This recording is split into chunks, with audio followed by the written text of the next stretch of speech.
ധനഹാകാലം 4-ാം വ്യാഴം. വിശുദ്ധ ലൂക്കാ എഴുതിയ സുവിശേഷം 15-ാം അധ്യായം 1 മുതൽ 10 വരെയുള്ള വാക്യങ്ങളുടെ വിശകലനം. നഷ്ടപ്പെട്ട ആടിന്റെയും നാണയത്തിന്റെയും ഉപമ. സൂത്രശാലിയായ സാത്താന്റെ പ്രലോഭനങ്ങളെ അതിജീവിക്കാൻ മനുഷ്യന് ഏറെ പ്രയാസമാണ്. ശരിയെന്ന പ്രതീതി ജനിപ്പിച്ച് അവൻ മനുഷ്യനെ പാപത്തിനടിമയാക്കുന്നു. അവനെ തിരിച്ചു കിട്ടുമ്പോൾ സ്വർഗത്തിൽ ആനന്ദത്തിന്റെ ആഘോഷമായിരിക്കും ഉണ്ടാവുക. ഈ സുവിശേഷം മനുഷ്യനെ അറിയിക്കാനാണ് യേശു ലോകത്തിലേക്ക് വന്നത്. അതുകൊണ്ട് നഷ്ടപ്പെട്ടതിനെ തിരിച്ചു കിട്ടുന്ന 3 ഉപമകൾ പറയുന്ന ലൂക്കാ 15-ാം അധ്യായത്തെ സുവിശേഷങ്ങളുടെ സുവിശേഷം എന്നാണ് വിളിക്കപ്പെടുന്നത്. ഇന്ന് നമ്മുടെ പരിചിന്തനത്തിന് നൽകപ്പെട്ട 2 ഉപമകളിൽ ആദ്യത്തേതിൽ നഷ്ടപ്പെട്ടതിനെ അന്വേഷിക്കുന്നത് ഒരു പുരുഷ കഥാപാത്രമാണെങ്കിൽ, രണ്ടാമത്തേതിൽ സമാന്തരമായി ഒരു സ്ത്രീ കഥാപാത്രത്തെയാണ് ലൂക്കാ വരച്ചു വയ്ക്കുന്നത്. അത് ലൂക്കായുടെ രക്തത്തിൽ അലിഞ്ഞു ചേർന്ന ഒരു ചിന്തയാണ്.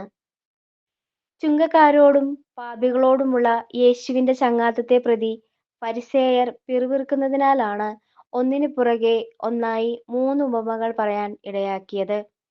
ആദ്യത്തെ 2 ഉപമയിലും നഷ്ടപ്പെട്ടതിനെ തേടി ഇറങ്ങുമ്പോൾ, മൂന്നാമത്തേതിൽ നഷ്ടപ്പെട്ടത് മനസ്തപിച്ച് തിരികെ വരുന്നതായി പറയുന്നു.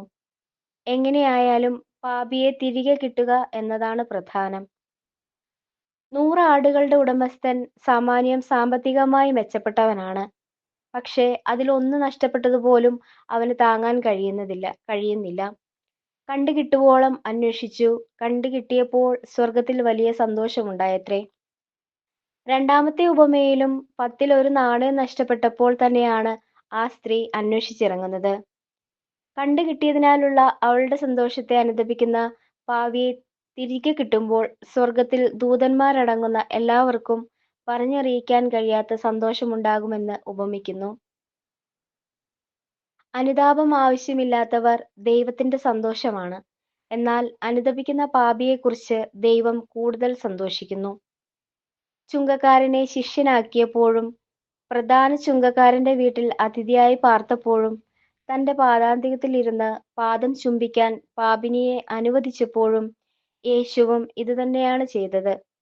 ശിഷ്യരായ നാമും ഇതുതന്നെയാണ് ചെയ്യേണ്ടത്.